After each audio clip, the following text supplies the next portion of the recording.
Dios les bendiga a todos. Esto es Bendecidos para Bendecir. Yo soy Manuel Boglio y hoy seguimos con el episodio número 2 de Razones para Creer. Si te perdiste el primer episodio, bien importante que veas ese episodio antes de seguir viendo este, porque en ese episodio explico exactamente qué es lo que yo voy a estar haciendo durante estas próximas semanas, cómo y por qué. Así que de nuevo, si te perdiste ese primer episodio, voy a poner el link acá arribita del playlist completo para que así puedas ver todos los episodios en orden según vayan saliendo. Y si te gusta este episodio, recuerden darle like, suscriban al canal, denle a la campanita para que no te pierdas ningún video según los vaya sacando.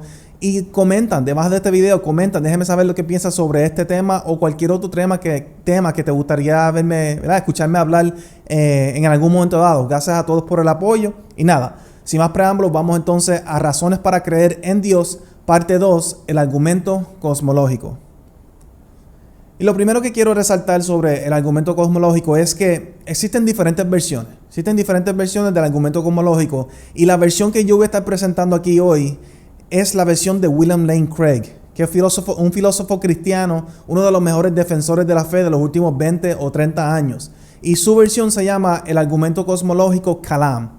Esa palabra Kalam es una referencia a los estudios teológicos islámicos, que es de donde esta versión del argumento tiene su origen.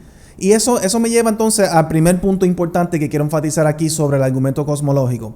Y es que la mayoría de los argumentos que yo voy a estar presentando durante estas próximas semanas, pero en especial este argumento, no están diseñados para defender la existencia de ningún Dios en particular, de ninguna religión en particular. Más bien lo que yo estoy defendiendo aquí es la existencia de lo que se conoce como el Dios de los filósofos o el Dios Anselmo. Cuando lleguemos al argumento ontológico voy a hablar un poquito más sobre lo que significa eso. Pero por ahora básicamente es el ser supremo. Cuando hablamos de Dios, estamos hablando del Dios del teísmo, en otras palabras. No estoy hablando del cristianismo o el judaísmo o el hinduismo, budismo o ningún otro ismo o ninguna otra religión o concepto de Dios en ninguna otra religión. Sino que lo que estamos hablando es del teísmo. El teísta es alguien que simplemente cree en Dios. ¿Y qué es Dios en el teísmo? Pues es un concepto básico de Dios. Es decir, es un ser supremo o un ser trascendente que creó al universo. Básicamente eso es de lo que nosotros estamos hablando.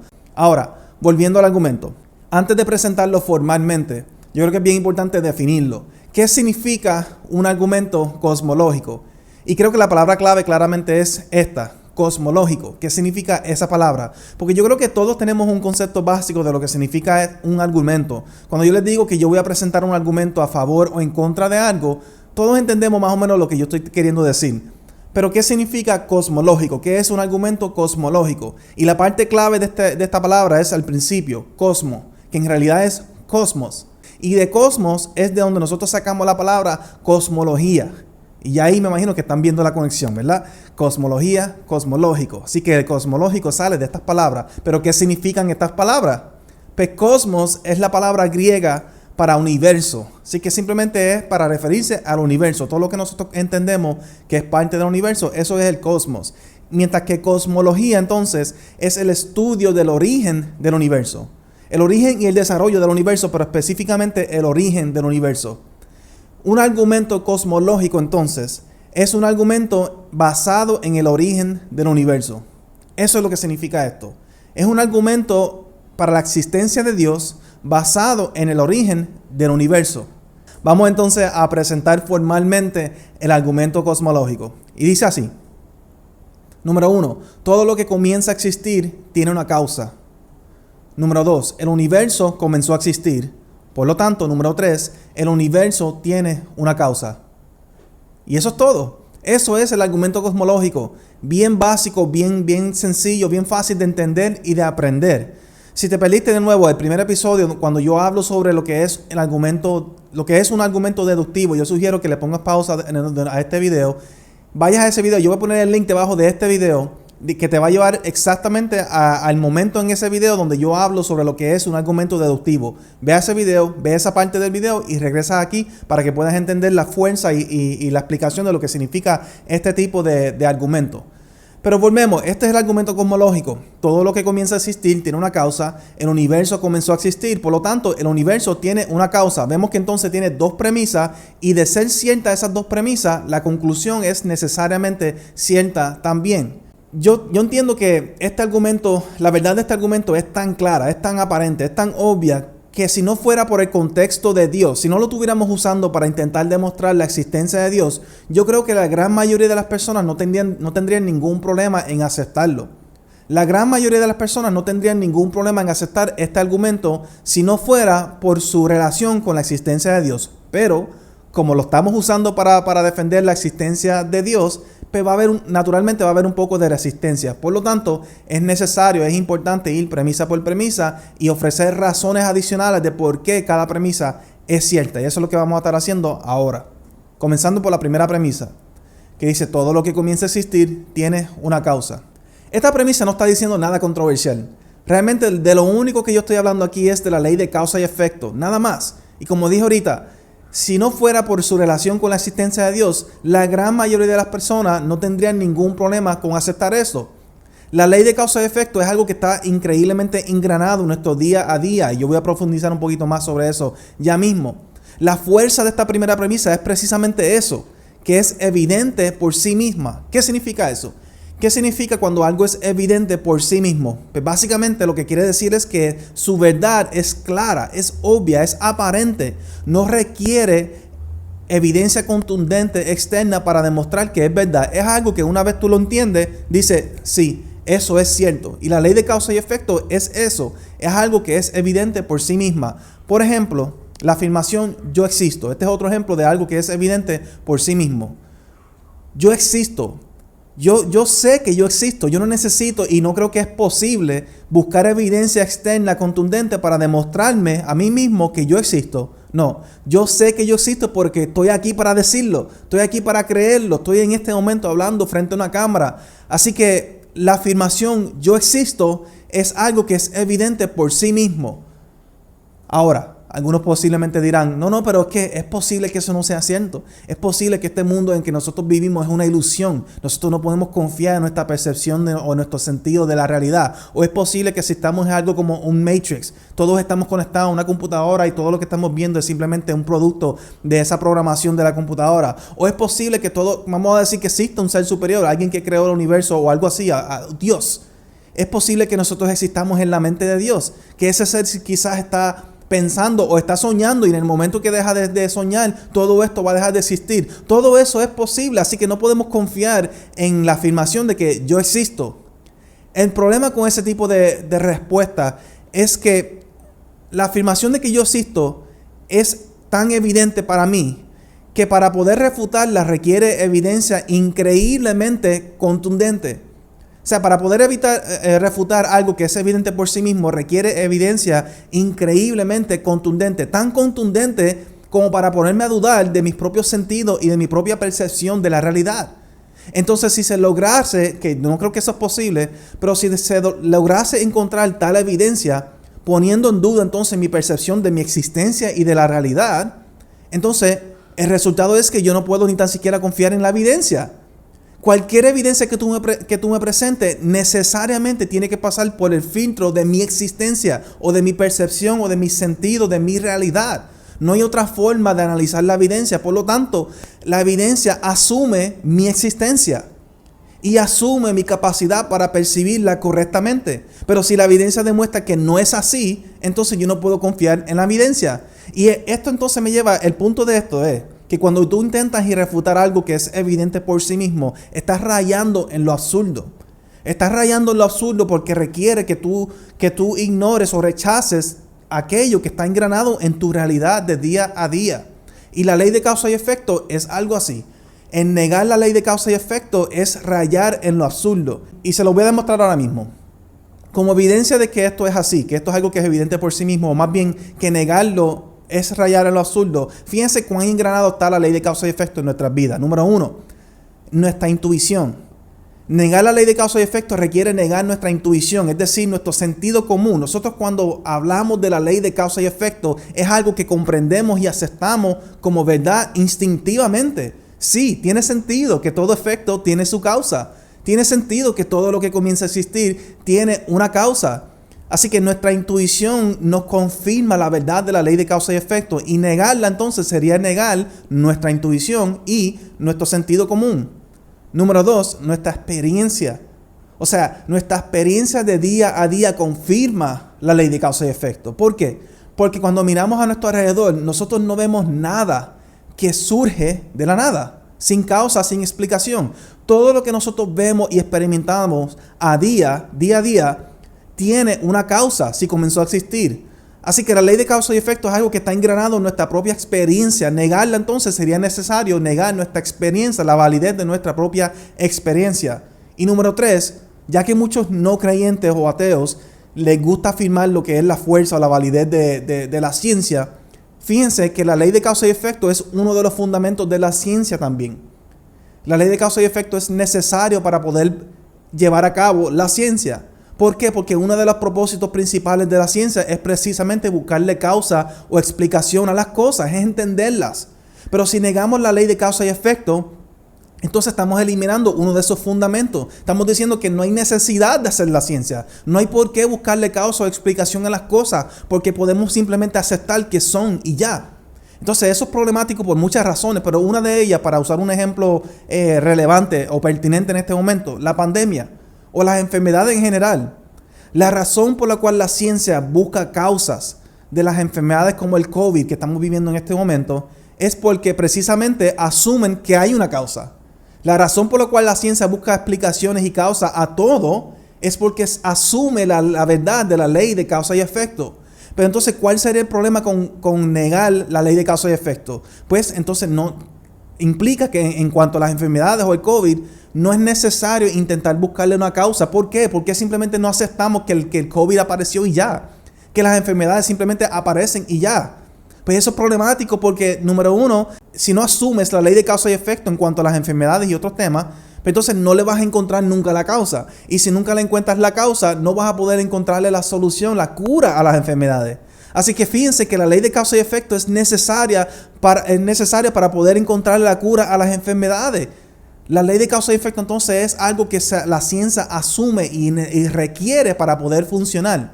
Así que negar la ley de causa y efecto es negar nuestra intuición, nuestra experiencia y la ciencia. Pero vamos más allá de eso. Hay un problema bien serio si negamos esta primera premisa. Y es el hecho de que, ¿por qué, si no es cierto la ley de causa y efecto, por qué no aparecen más cosas de la nada? ¿Por qué esto no es parte de nuestra experiencia, nuestra observación del universo? ¿Por qué nosotros no vemos más cosas aparecer de la nada, sin causa, sin explicación? ¿Por qué no vemos, por ejemplo, más universos que no sea este? O porque quizás no tenemos la capacidad para observar otros universos. Enfocándome entonces en este universo, ¿por qué no vemos planetas, estrellas, galaxias simplemente aparecer de la nada? ¿O por qué en esta tierra, por qué en mi experiencia de día a día no vemos casas, carros, personas, animales, caballos, lo que sea, simplemente aparecer de la nada sin causa alguna? La razón por la cual no vemos estas cosas es precisamente porque vivimos en un universo que sigue la ley de causa y efecto. La razón por la cual en este momento, mientras estoy grabando este video, no se aparece de la nada un caballo a mi lado es precisamente porque existe tal cosa como la ley de causa y efecto. De lo contrario, negar la ley de causa y efecto implicaría que vivimos en un mundo caótico. Un mundo en donde no hay orden, en donde vemos a diario cosas aparecer y dejar de ser de la nada, sin explicación, sin causa. Ese sería el universo que implicaría negar la ley de causa y efecto. Mas, sin embargo, eso no es el universo en el que nosotros vivimos. Eso no es el universo en que nosotros observamos. El universo que nosotros observamos es uno en donde todo lo que comienza a existir tiene una causa. Y es por eso que no vemos cosas aparecer o dejar de ser de la nada, sin causa, sin explicación. Así que la ley de causa y efecto está engranada en nuestra intuición, nuestra experiencia, la ciencia y en la realidad día a día del universo. Claramente entonces, la ley de causa y efecto es cierta. Vamos entonces con la segunda premisa, que es que el universo comenzó a existir. Una de las cosas interesantes sobre esta premisa es el hecho de que no siempre ha sido el caso. No siempre se ha creído en un universo finito, es decir, un universo que comenzó a existir, sino que antes del siglo XX, eso es apenas 100 años atrás, antes del siglo XX, muchos, por no decir la mayoría, creían que el universo era eterno. Estamos hablando no solamente de la población en general, sino de muchos científicos y los grandes filósofos del tiempo. Así que antes del siglo XX, hace 100 años atrás, la mayoría de las personas o muchas personas creían en un universo eterno, o más bien un universo infinito en el pasado. Esa es la forma correcta de decirle, más adelante vas a entender por qué. Pero un universo que siempre ha existido. ¿Qué cambió en el siglo XX entonces? ¿Por qué ahora la gran mayoría de las personas aceptamos que el universo comenzó a existir? ¿Qué ocurrió en el siglo XX que cambió esa perspectiva? Pues el descubrimiento del Big Bang. El descubrimiento del Big Bang cambió todo para siempre, y es por eso que la gran mayoría de las personas hoy día entienden que el universo comenzó a existir. Y lo interesante sobre esto es el hecho de que, la razón por la cual yo encuentro esto interesante y un poquito irónico de hecho, es el hecho de que acabamos de ver que hace apenas 100 años atrás fue cuando se descubrió el Big Bang, y ahora es que se cree que el universo comenzó a existir, mas sin embargo, miles de años atrás, hace miles de años antes de que la ciencia lo confirmara, la Biblia dijo precisamente eso. Génesis 1:1 dice, en el principio creó Dios los cielos y la tierra. Y lo importante sobre este pasaje es el hecho de que la Biblia es el único libro religioso, el judaísmo en ese momento, es la única religión de ese momento que afirmaba un principio definitivo del universo y un Dios eterno. Esto no es simplemente una otra versión del origen del universo o una copia de otras religiones. Esto es algo único y original de la Biblia, y lo hizo miles de años antes de que la ciencia llegara a la misma conclusión. Así que para mí eso es súper interesante y un poquito irónico también. Pero nada, el punto es que el Big Bang demuestra entonces o confirma que el universo comenzó a existir. Yo creo que eso es ciencia cierta. Pero la realidad del caso es que muchas personas no aceptan la teoría del Big Bang. Muchas personas, especialmente cristianos, tienen cierta resistencia sobre este tipo de teorías científicas. Yo me incluyo en el sentido de que yo tengo mis reservaciones sobre el Big Bang, pero lo acepto porque, por lo menos acepto sus implicaciones, que es que el universo comenzó a existir. Porque eso es el consenso científico. La gran mayoría de los científicos aceptan esto, y hay mucha evidencia contundente a favor de esto, que decidí no entrar en eso aquí porque no quiero, desviar el tema a una conversación sobre el Big Bang. El punto es que el Big Bang demuestra que el universo comenzó a existir, pero si no quieres aceptar la teoría del Big Bang, entonces yo quisiera ofrecer dos razones adicionales, una científica y una un poquito más filosófica, que es mi favorita, de por qué o cómo nosotros podemos saber que el universo comenzó a existir. Y la segunda razón entonces es la expansión del universo.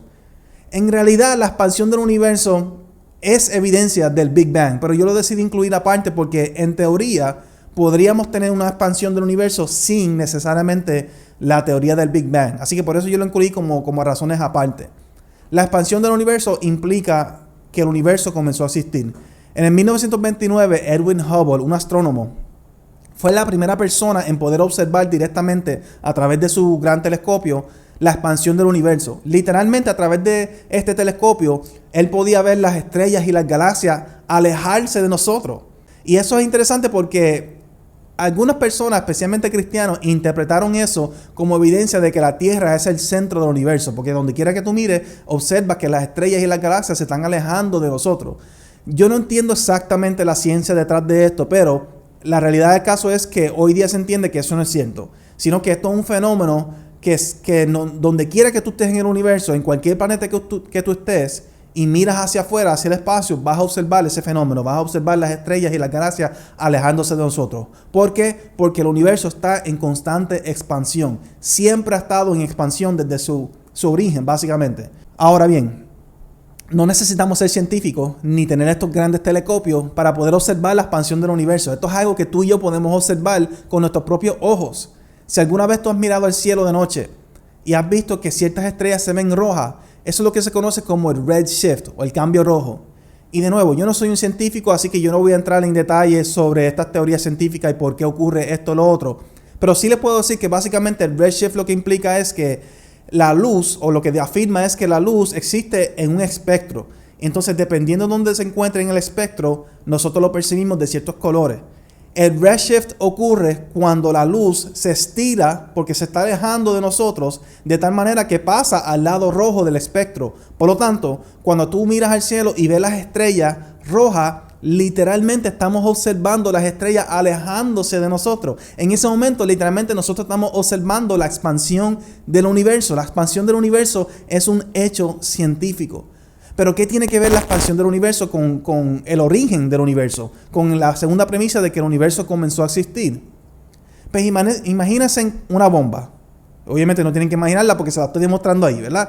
Así que tenemos una bomba que la estamos llenando de aire. Aquí vamos a ver un loop de llenándose y vaciándose, pero lo importante ahora mismo es una bomba que está vacía y la vamos llenando. Y traten de imaginarlo como en una línea de tiempo, como si estuviésemos viendo un video como lo que estamos viendo ahora mismo. Tenemos el principio y tenemos el final. Al principio la bomba está vacía y al final la bomba está llena. ¿Qué ocurre si yo le pongo play al video desde el principio? Lógicamente, la bomba entonces comienza a llenar, le vamos a observar poniéndose más y más y más y más grande hasta que eventualmente está llena. Pero ¿qué ocurriría si le das para atrás al video? ¿Qué ocurriría si vieras el video en reversa? Pues lógicamente vas a observar la bomba ahora ponerse más y más y más pequeña hasta que está completamente vacía. Fíjense que la bomba no puede seguir vaciándose después de un cierto punto. No puede seguir vaciándose hacia atrás, hacia el infinito, aun si el video fuese más largo. Eventualmente, inevitablemente, vamos a llegar hasta este punto en donde la bomba está completamente vacía. ¿Qué quiere decir eso entonces? Que en algún momento dado, en el pasado, la bomba estaba vacía y se comenzó a llenar. No se ha estado llenando por una cantidad infinita de tiempo. Pero lo mismo ocurre con el universo. Imaginando el universo de la misma forma que acabamos de describir la bomba. Si estamos observando en este momento el video, por decirlo así, corriendo hacia adelante, estamos observando la expansión del universo. Si fuese posible darle para atrás al tiempo y observar la expansión del universo en reversa, inevitablemente vamos a llegar, o sea, dado lo suficientemente tiempo, o el tiempo suficiente, eventualmente vamos a llegar a un punto en donde el universo no puede comprimirse más, sino que el universo literalmente deja de existir. Y eso es lo que se conoce como la singularidad. Esto es un hecho científico. La singularidad básicamente es el origen del universo. Si sabemos que el universo está en constante expansión, quiere decir que no pudo haber existido para siempre. Porque si le das suficientemente tiempo para atrás, si pudiéramos darle para atrás el tiempo lo suficiente, eventualmente vamos a ver un universo que deja de ser. Así que la expansión del universo demuestra que el universo necesariamente comenzó a existir. No pudo haber estado en existencia desde siempre. La tercera razón entonces por la cual sabemos que el universo comenzó a existir es que el tiempo no puede ser infinito hacia el pasado. Y yo luché un poquito sobre cómo expresar esto, porque diferentes filósofos lo expresan de diferentes maneras. William Lane Craig, por ejemplo, a él le gusta hablar sobre el hecho de que el infinito no es algo que puede existir en la realidad. Y él ofrece varias razones por las cuales eso es así y demuestra que el infinito es algo absurdo si existiera en la realidad. Si les interesa eso, pues sugiero que vayan donde William Lane Craig, los videos y los escritos que él ha hecho sobre el tema. Pero la forma que yo decidí expresarlo es así. El tiempo no puede ser infinito hacia el pasado. Y les voy a explicar lo que quiero decir a través de una analogía. Imagínense en una serie de dominó. Y de nuevo, no tienen que imaginársela porque se la estoy demostrando ahí. Pero piensen en esto, una serie de dominó. Sabemos que, vamos a decir que cada dominó representa un periodo de tiempo. Vamos a decir que son días, simplemente para simplificar el asunto. Así que tenemos esta serie de dominó y cada dominó representa un día. Según se va cayendo cada dominó, eso representa cada día que va pasando, ¿está bien? Vamos a decir que este último dominó representa hoy. La pregunta es, ¿qué tiene que ocurrir para que ese último dominó caiga? Para que llegue hoy, básicamente es lo que estoy preguntando. Lógicamente, para que llegue hoy, tuvo que haber pasado ayer y anteayer y así consecutivamente. Volviendo a los dominó entonces. Para que se caiga ese último dominó, lógicamente se tiene que caer el dominó que está anterior. Pero para que caiga ese, primero tiene que caer el que está anterior de ese. Pero para que se caiga ese, tiene que caer el que está antes y así consecutivamente hasta el principio. Lo que estamos diciendo entonces es que para que caiga este último dominó, lo primero que tiene que ocurrir es que caiga este. El primer dominó tiene que caer para que caigan todos los demás y eventualmente caiga el último dominó. Ahora, ¿qué pasa si los dominós son infinitos? Si hay una cantidad infinita de dominós hacia el pasado, hacia atrás, debo decir. Pues lo mismo, para que caiga ese último dominó, tiene que primero caer el anterior. Y para que caiga ese, tiene que caer el anterior. y el anterior, y así consecutivamente hacia el infinito. Ok, aquí es donde está el problema. Si la cantidad de dominós son infinitos hacia atrás, antes de que caiga ese último, son infinitos, quiere decir que nunca podrán caer todos para que eventualmente entonces caiga el último dominó. Para que caiga cualquier dominó, siempre va a haber un dominó que tiene que haber caído primero. Siempre va a haber un dominó que tiene que caer primero, antes de que caiga el resto de la secuencia. Si los dominós entonces son infinitos, nunca van a caer ningún dominó, porque siempre va a haber un dominó que tiene que caer primero. O viéndolo de otra forma, eso es como si un padre y un hijo, por ejemplo. Vamos a decir que el padre le dice al hijo, después que tú hagas todas las tareas que yo te mando a hacer, entonces puedes ver televisión. Muy bien. La primera tarea, limpia tu cuarto. Niño, limpia el cuarto. ¿Puedo ver televisión ahora? No, ahora vas a limpiar mi cuarto. Niño, limpia el cuarto. ¿Ahora puedo ver televisión? No, ahora vas a limpiar la cocina. Después vas a limpiar la sala. Vas a limpiar el sofá. Después vas a limpiar tus zapatos. Vas a limpiar la ropa. Vas a limpiar mi ropa. Después vas a ir a casa de los vecinos. Vas a limpiar su casa, su cajo. Y entonces la cantidad de tareas son infinitas. Si el niño tiene que hacer primero una cantidad infinita de tareas antes de poder ver televisión, nunca va a poder terminar las tareas. En otras palabras, nunca va a poder ver la televisión. Lo mismo ocurre entonces con el tiempo y en esta analogía de los dominó. Si para que caiga ese último dominó, es decir, para que llegue hoy, primero tiene que haber pasado una cantidad infinita de tiempo, pues hoy nunca llegaría. Si el tiempo fuera infinito hacia el pasado, hoy nunca hubiese llegado. Mas sin embargo, aquí estamos, hoy, ahora, hoy llegó. Así que el mero hecho de que existimos en el ahora, el hecho de que existe hoy, demuestra que el tiempo no puede ser infinito hacia el pasado. Tuvo que haber ocurrido un principio. Ese entonces es el principio del universo. Si el universo fuese infinito hacia el pasado, es decir, si fuese eterno o si hubiera siempre existido, hoy nunca hubiese llegado. Y como dije ahorita, hay otros problemas con el concepto del infinito, pero yo creo que esto es suficiente como para demostrar que no es posible que el tiempo sea infinito hacia el pasado. Por lo tanto, la segunda premisa de que el universo comenzó a existir claramente es cierta también. Ahora bien, como esto es un argumento deductivo, quiere decir que si las primeras dos premisas son ciertas, la conclusión también es cierta. En otras palabras, si es cierto que todo lo que comienza a existir tiene una causa y el universo comenzó a existir, necesariamente el universo tiene una causa. Vemos entonces que el argumento cosmológico, además de ser válido, es verdad. Ahora bien, no es suficiente simplemente presentar razones por las cuales el argumento cosmológico es verdad. Para poder fortalecer un argumento es necesario poder responder a sus objeciones, cualquier problema que alguien pueda tener con el argumento. Así que eso es lo que vamos a hacer ahora. Vamos entonces a presentar algunos de los problemas principales, los más comunes que las personas tienen o presentan en contra del argumento cosmológico, a ver si hay respuestas. Y la primera objeción que las personas normalmente tienen al argumento cosmológico es bien sorprendente. Es un poquito sorprendente el hecho de que esta sea la objeción más común que las personas tienen en contra del argumento cosmológico. Y es básicamente esto. Si todo tiene una causa, ¿quién causó a Dios? Pero la respuesta de uno normalmente es, nada causó a Dios porque Dios siempre ha existido. Y ahí entonces la persona se molesta y dice, ve, ese es el problema con ustedes, los creyentes o los cristianos. Ustedes quieren poner a Dios en una categoría aparte. Como que el argumento cosmológico le aplica a todo excepto a Dios. Todo tiene una causa. No, pero Dios no, porque Él siempre ha existido. O sea, es una conveniencia. Simplemente estamos convenientemente poniendo a Dios en una categoría aparte donde las reglas del universo no le aplican a Él. Vamos a hablar sobre eso ya mismo. Ya mismo vamos a hablar sobre el hecho de si eso es una conveniencia o no. Ustedes van a ver cerca del final si realmente es simplemente una conveniencia, una táctica maliciosa o lo que sea del cristiano o del creyente de poner a Dios en una categoría aparte. Vamos a hablar sobre eso más adelante, pero por ahora vamos a enfocarnos en esta objeción. Fíjense que esta objeción claramente es una respuesta a la primera premisa. Pero el problema con esto es que la primera premisa no dice que todo tiene una causa. Lo que dice la primera premisa es que todo lo que comienza a existir tiene una causa. Pero entonces Dios no comenzó a existir, por lo tanto, Él no tiene una causa. Y ahí volvemos entonces al argumento, ¿verdad? No, pero ve, ustedes lo que están diciendo, ve, todo lo que comienza a existir tiene una causa, pero como Dios no comenzó a existir, pues a él no le aplica. Ahí la gente literalmente se molesta con esto. Yo he tenido esa experiencia, esa interacción con las personas.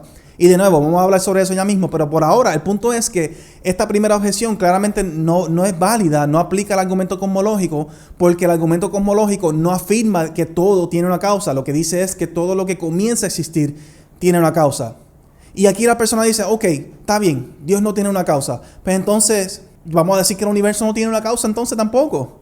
Básicamente esa es la segunda respuesta, o la segunda objeción. El universo no comenzó a existir. Si tú puedes decir que tu Dios no comenzó a existir y por lo tanto así evitas el problema de la causa, pues ¿por qué yo no puedo decir que el universo no comenzó a existir? Que el universo siempre ha existido y por lo tanto no requiere una causa y por lo tanto no requiere a Dios. Eso es una simple conveniencia. El problema con esto es que ya vimos en la segunda premisa que la evidencia es contraria a eso, que la evidencia demuestra que el universo sí comenzó a existir. Así que Dios y el universo no están en la misma categoría en ese sentido, porque no tenemos tal evidencia para demostrar que Dios comenzó a existir, pero sí tenemos evidencia de que el universo comenzó a existir. Y más allá de eso, tenemos evidencia de que el universo no pudo haber existido desde siempre. Así que, poniendo a Dios aparte, dejando a Dios a un lado, porque todavía yo no he mencionado a Dios. Los que mencionan a Dios son los que tratan de tener estas objeciones. Sacando a Dios entonces aparte, porque lo vamos a discutir más adelante. Enfocándonos en las objeciones como tal. Vemos que la primera objeción no es relevante para el argumento cosmológico porque el argumento no afirma de que todo tiene una causa. Y la segunda objeción no es posible porque la evidencia demuestra que no es posible. La evidencia demuestra que el universo comenzó a existir. ¿Qué ocurre entonces ahora? ¿Cómo la persona puede intentar refutar el argumento cosmológico? Intentó con la primera premisa, no se pudo. Intentó con la segunda premisa, no se pudo. Pues ¿qué hacen? Vamos a volver a la primera premisa. Vamos a decir que entonces que simplemente no todo lo que comienza a existir tiene una causa. Eso no es necesariamente cierto. Y ya hablamos un poquito sobre eso. Ya hablamos de la ley de causa y efecto y todo eso y lo de rayar en lo absurdo. Pero aquí es un poquito distinto. Porque aquí muchas personas que conocen sobre este tema normalmente lo que te van a traer es la física cuántica como evidencia que refuta el argumento cosmológico. Aquí ciertas personas te dicen, no, pero es que la física cuántica demuestra que a nivel subatómico existen ciertas partículas subatómicas que comienzan a existir sin causa alguna. Así que la ciencia demuestra que esta regla no es universal. Hay ciertas excepciones. Hay ciertas cosas que comienzan a existir sin causa. Y si eso es posible, pues entonces podemos decir que el universo a nivel subatómico comenzó a existir sin causa alguna. En respuesta a esto, yo no voy a pretender, como dije ahorita, yo no me voy a sentar aquí a pretender a ser un científico y mucho menos voy a pretender ser alguien que entiende o comprende la física cuántica. Así que yo no voy a entrar en eso como si yo supiera de lo que yo estoy hablando. Lo que sí voy a hacer es que voy a citar a William Lane Craig, que él sí sabe de lo que está hablando y él sí responde a esta objeción. Dice así, él ofrece 3 razones por las cuales esta objeción no es válida. Aquí yo solamente cité 2. Dice, sin embargo, esta objeción está basada en malentendidos. Primero, no todos los científicos están de acuerdo con que eventos subatómicos ocurren sin causa. Muchos físicos actualmente están bastante insatisfechos con esta perspectiva llamada la interpretación Copenhagen de la física cuántica y están explorando teorías deterministas como la de David Bohm. Por lo tanto, la física cuántica no es una excepción probada a la primera premisa. En otras palabras, no podemos citar la física cuántica como evidencia en contra del argumento cosmológico porque es que no hay un consenso dentro del mundo científico sobre la física cuántica, sobre esa interpretación. Tenemos una división en el mundo científico sobre si esa es la interpretación correcta de la evidencia o no. Ese es el primer punto de William Lane Craig. Pero el segundo punto yo creo que es el más importante. Dice, según, aún en la interpretación tradicional indeterminista, es decir, aún en esa interpretación Copenhagen que parece afirmar que las cosas surgen sin causa, las partículas no comienzan a existir de la nada. Surgen como fluctuaciones espontáneas de energía contenidas en un vacuum subatómico, lo cual constituye una causa indeterminista de su origen.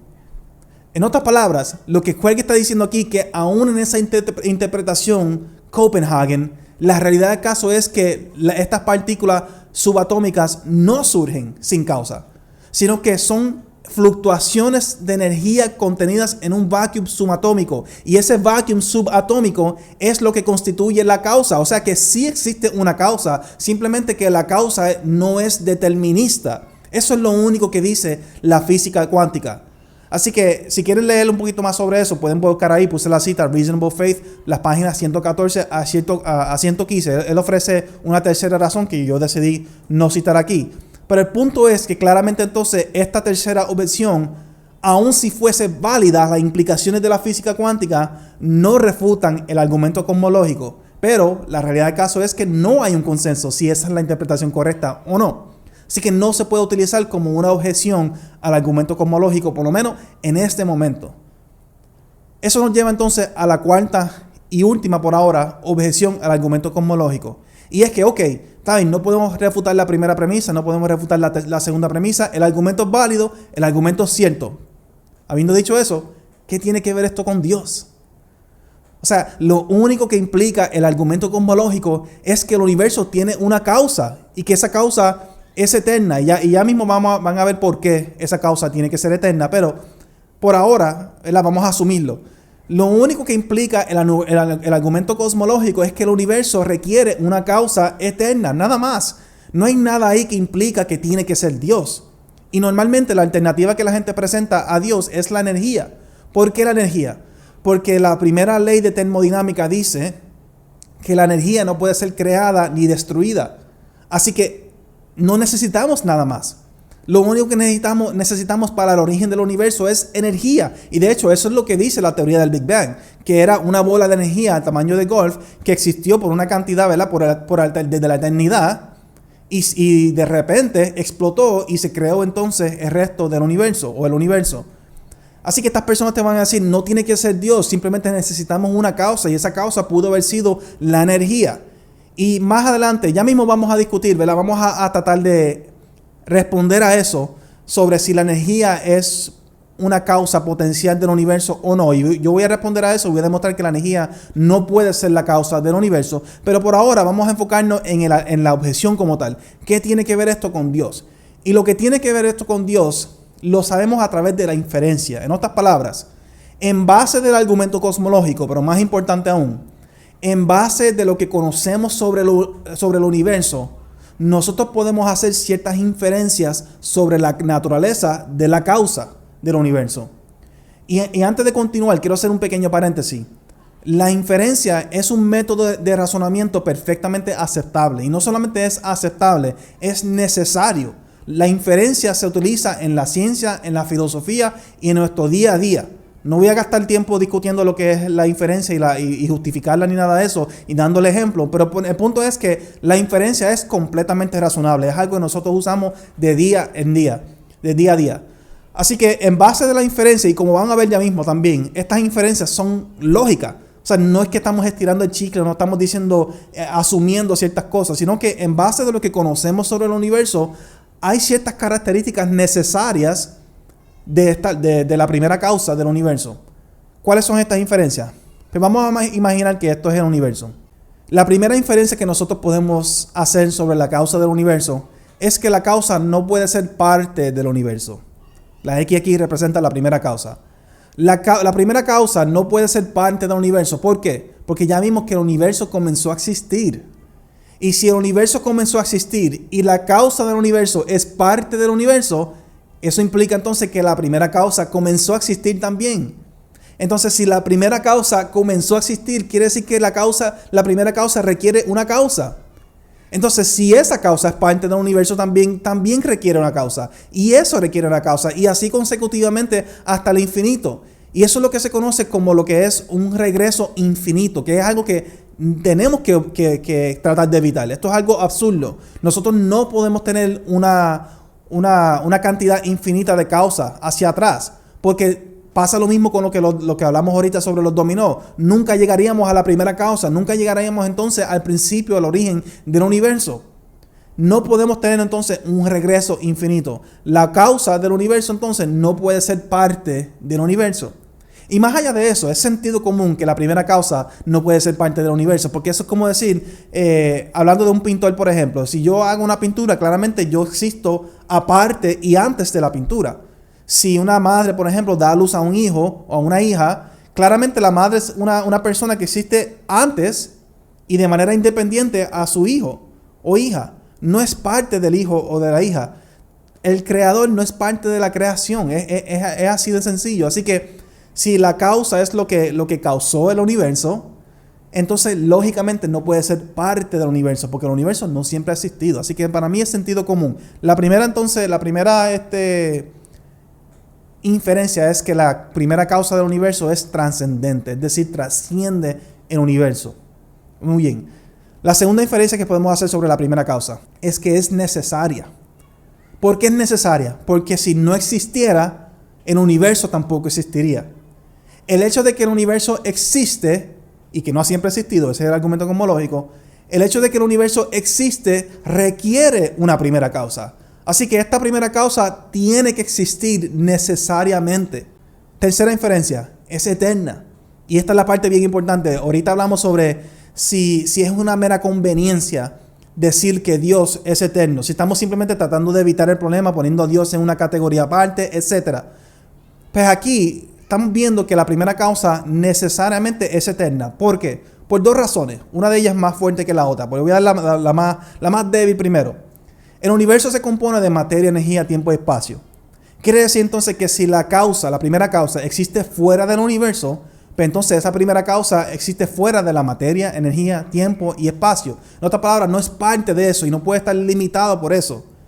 Enfocándonos entonces en el tiempo, porque estamos hablando de la eternidad, si esta primera causa existe fuera del tiempo, quiere decir entonces que tuvo que haber existido desde siempre. Tiene que ser necesario, eterna, debo decir, porque eso es lo que significa la eternidad. O sea, no existe el tiempo en la eternidad. No existe ni principio ni fin. Así que si esta primera causa existe fuera del tiempo, lógicamente es eterna. Eso es lo que quiere decir eso. Pero más allá de eso, la razón por la cual nosotros sabemos o podemos inferir que la primera causa es eterna es porque tiene que ser eterna. Porque de lo contrario, volvemos al problema. Si comenzó a existir, requiere una causa también. Y si esa causa tampoco es eterna, requiere otra causa. Y volvemos entonces al regreso infinito, lo cual es absurdo, imposible y tenemos que tratar de evitar. Necesitamos una primera causa y esa causa no pudo haber comenzado a existir. Es decir, tiene que ser eterna para entonces poder, ¿verdad?, tener el principio o el origen del universo.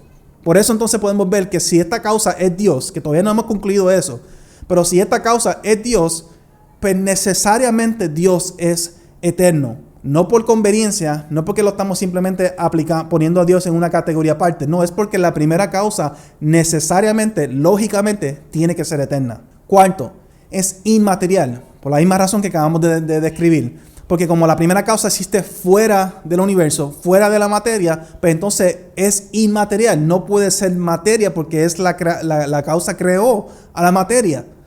Así que es inmaterial, no es una causa física, en otras palabras. 5. Es omnipresente. Y aquí ya estamos entrando en territorio un poquito más ambiguo. Yo diría que las primeras 4 características son lógicas y necesarias. Ya estas últimas 2 son un poquito más, pues, no son necesariamente ciertas, pero yo creo que sí son lógicas. Por ejemplo, omnipresente. ¿Por qué yo digo que la primera causa tiene que ser omnipresente?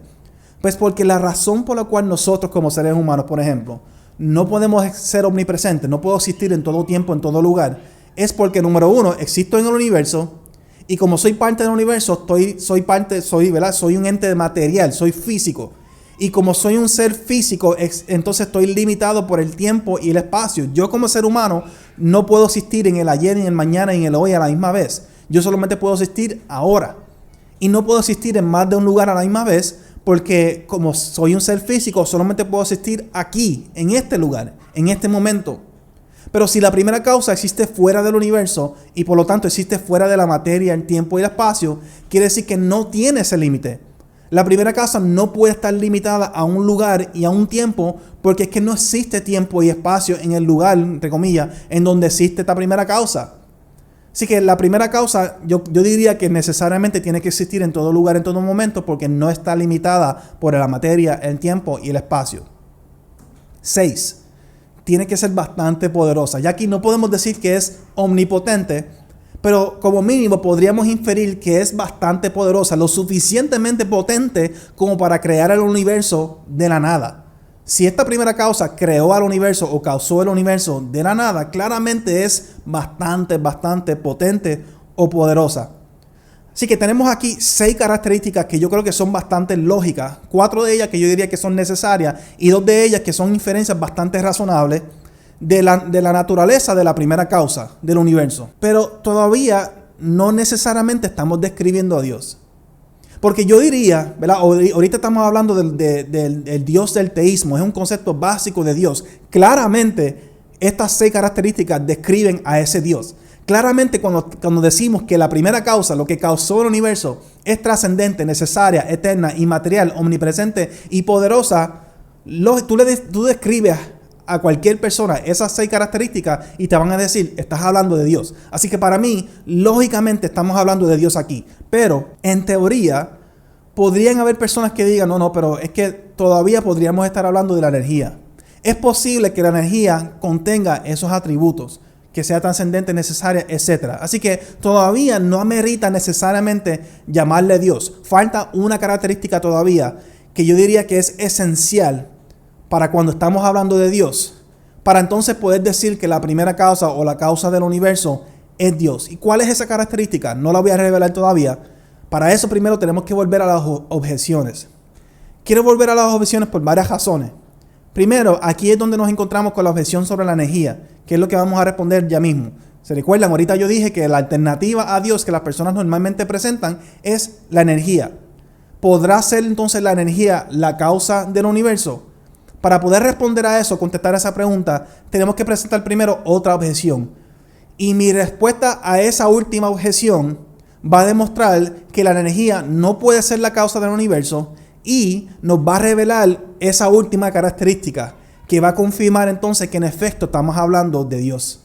Pero ¿cuál es entonces esa última objeción que vamos a presentar aquí? Pues es la siguiente. ¿Cómo puede ser la causa eterna, pero el efecto no? ¿Cómo es posible que la causa del universo o de cualquier cosa siempre ha existido, pero entonces el efecto, que es el universo en este caso, no siempre ha existido? Y para que puedan entender por qué esto es un problema, vamos a decirlo de otra forma. Vamos a decirlo de la siguiente manera. Si la causa es suficiente para producir el efecto y la causa está presente, el efecto tiene que estar presente también. De nuevo, si la causa es suficiente para producir el efecto y la causa está presente, el efecto tiene que estar presente también.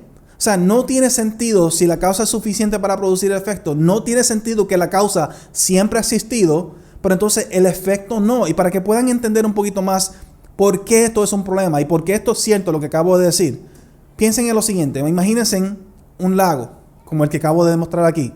¿Cuál es la causa? Vamos a decir que el lago está congelado como en esta foto. ¿Cuál es la causa de que el lago se haya congelado? Pues la causa de que el agua de por sí se congele es que su temperatura llegue a 0 grados Celsius. Esa es la causa. Vamos a decir que esa es la causa, bajo condiciones normales, esa es la causa para que el agua se congele. Así que la causa de que el lago se haya congelado es que su temperatura bajó a 0 grados Celsius. Ok. ¿Qué ocurre si, por ejemplo, ayer el agua estaba, vamos a ponerle a 20, 30 grados Celsius y hoy bajó a 0 grados Celsius? ¿En qué momento el agua se tuvo que haber congelado? ¿Ayer o hoy? Lógicamente se congeló hoy, porque hoy es cuando la causa está presente. Hoy es cuando el agua bajó a 0 grados Celsius. No pudo haberse congelado ayer ni pasado mañana, sino que se congeló hoy porque hoy fue cuando la causa está presente. Ok. ¿Y qué ocurriría o qué hubiera pasado si el agua hubiese llegado a 0 grados Celsius hace 100 años atrás? Pues lógicamente el agua se hubiera congelado hace 100 años atrás. No hoy, no mañana, no anterior a eso. En ese momento, hace 100 años atrás. Así que, ¿por qué? Porque si la causa es suficiente para producir el efecto y la causa está presente, el efecto tiene que estar presente también. Ahora, aquí es la pregunta importante. ¿Qué hubiese pasado si el agua siempre hubiese estado a 0 grados Celsius? Pues, lógicamente, si el agua siempre hubiera estado a 0 grados Celsius y esa es la causa de que el agua se congele, pues entonces necesariamente el agua siempre debió haber estado congelada. Así que si la causa siempre estaba presente, el efecto también. Si siempre estuvo a esa temperatura, siempre debió haber estado congelada. Aplicando eso entonces al universo. Lo que estoy diciendo aquí es que si la causa siempre ha existido, pues entonces necesariamente el universo siempre tuvo que haber existido también. Mas sin embargo, sabemos que el universo no no es eterno. O sea, no siempre ha existido. El universo comenzó a existir. Y eso es un problema entonces. Es un problema para el argumento cosmológico, pero es un problema de sentido común. ¿Cómo es posible que la causa del universo siempre ha existido, pero el universo no? ¿Cómo respondemos entonces a ese problema o a esa pregunta? Pues resolvemos el asunto cuando nos damos cuenta que hay una excepción. Hay una excepción a esta regla. Si la causa es suficiente para producir el efecto y la causa está presente, el efecto tiene que estar presente también. A menos, esta es la excepción, que la causa sea personal. Esa es la única excepción a esta regla. Como único, nosotros podemos tener una causa que siempre ha existido y el efecto no, es cuando la causa es personal. Si la causa es impersonal, como en el caso del agua y la temperatura, pues necesariamente si está presente la causa, el efecto tiene que estar presente también. Pero en el caso de causas personales, no es así. Por ejemplo, en el caso de una pintura, y los que me conocen van a saber por qué yo escogí esa pintura o esa imagen. En el caso de una pintura, la causa es una causa personal, es decir, el pintor es un ser humano. Cuando vamos a un museo, por ejemplo, vemos un cuadro, vemos una pintura, decimos, ok, ¿quién creó eso? ¿Quién pintó eso? Pues tal persona. Esa es la causa o el creador de esa pintura. Pero fíjense, en este caso, podemos tener la causa, es decir, el ser humano o el pintor. Incluso podemos tener todas las condiciones necesarias para producir el efecto, la pintura, y aún así no tener la pintura. Podemos tener la persona, el pintor, el deseo de pintar. Podemos tener la pintura, el canvas, la brocha, el tiempo, las condiciones, el lugar, todo. Todo está presente para producir el efecto que es la pintura final. Sin embargo, la pintura no ocurre hasta que el momento que el pintor decide pintar. Y termina, lógicamente. No es hasta que la causa, en este caso, decide pintar que entonces el efecto se produce. Cuando se trata entonces de causas personales, es posible tener una causa y no necesariamente tener el efecto a la misma vez. Es por eso entonces que la causa del universo no puede ser impersonal, no puede ser energía. Si se recuerdan el ejemplo que di ahorita sobre los dominós. Si recuerdan, yo dije que si tenemos esa serie de dominós y siempre ha estado de pie, siempre ha estado parado, dejados por sí solos nunca caerían. Para que esos dominós caigan requiere que una fuerza externa actúe sobre ellos.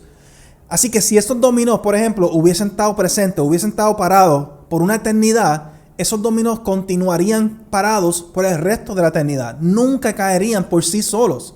Para que esos dominós caigan, requiere necesariamente que una fuerza externa actúe sobre ellos. De la misma forma entonces, ¿por qué? Porque los dominós son impersonales. De la misma forma entonces, la energía.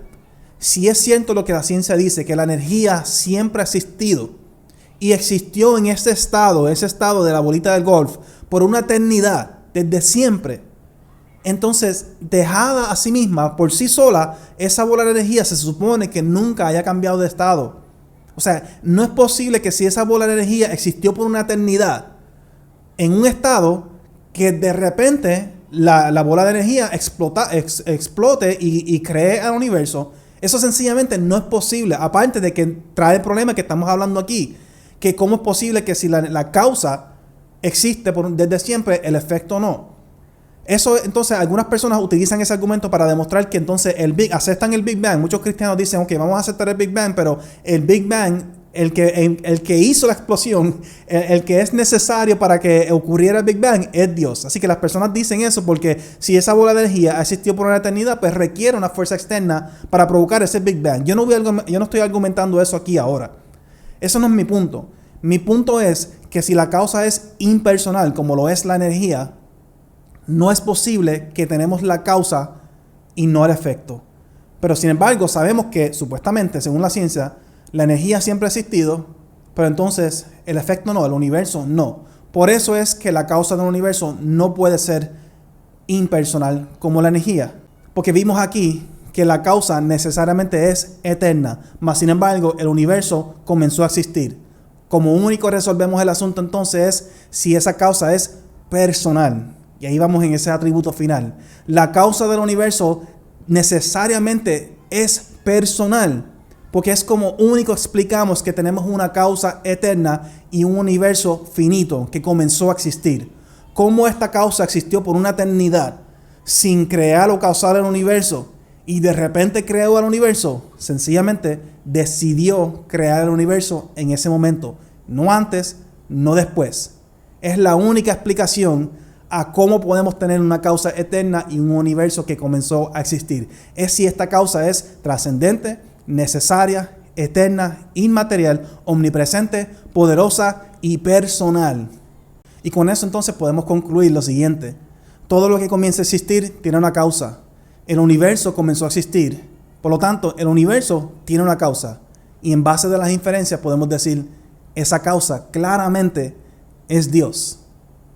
Si te gusta este video, recuerden darle like, suscriban al canal, dejen la campanita para que le llegue la notificación cada vez que saco un video nuevo. Déjenme saber en los comentarios lo que opinan sobre el argumento cosmológico o sobre los temas que estamos discutiendo durante estas próximas semanas. Si yo veo, ¿verdad?, que los comentarios tienen un interés genuino por aprender o resolver ciertas dudas, preguntas, o que sencillamente están tratando de interactuar conmigo o que en el argumento, yo respondo. Yo normalmente interactúo con las personas en los comentarios.